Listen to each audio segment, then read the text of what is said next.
السلام علیکم ورحمۃ اللہ وبرکاتہ۔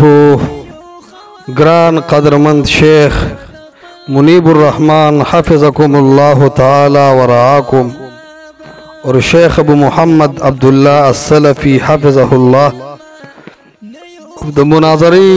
طول ملگرو نسأل اللہ ان ينفع بكم الاسلام والمسلمین آمین یا رب العالمین۔ زمون د طرفا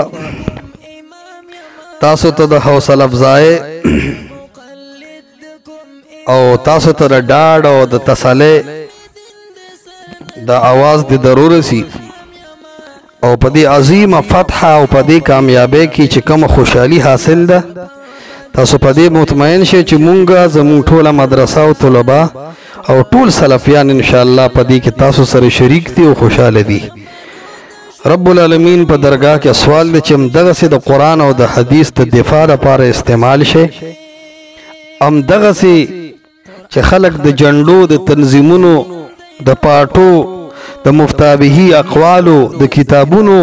د اکابرو په دفاع کې نن لګیا دی او سلفیان د قرآن او د حدیث په دفاع کې لګیا دي، دا ډیره د فخر او ډیره د خوشحالۍ خبره ده او دا د رب العالمین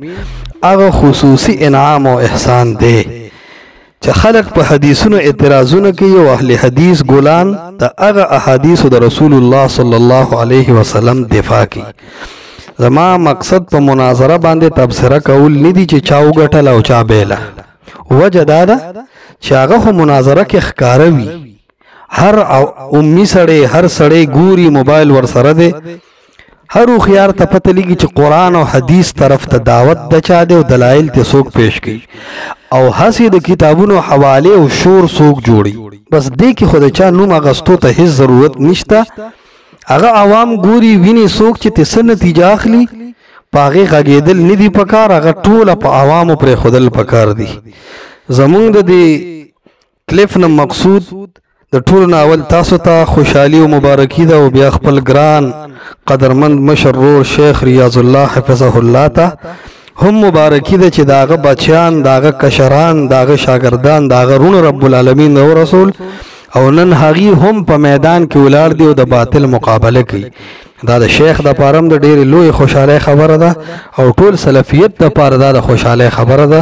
چې زمونږ طلبا هم الحمدلله په میدان لګیا دي او د قرآن او د حدیث دفاع کوي۔ الله مو همدغسې د قرآن او د حدیث د دفاع لپاره استعمال که او مونږ در سره یو دا یو عقیده ده او هم د دې عقیدې د دفاع لپاره به لګیا یو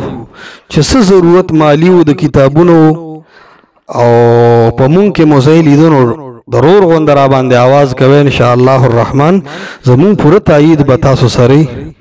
رب العالمین مو د خیر د پاره استعمال کا۔ السلام علیکم ورحمت الله وبرکاته۔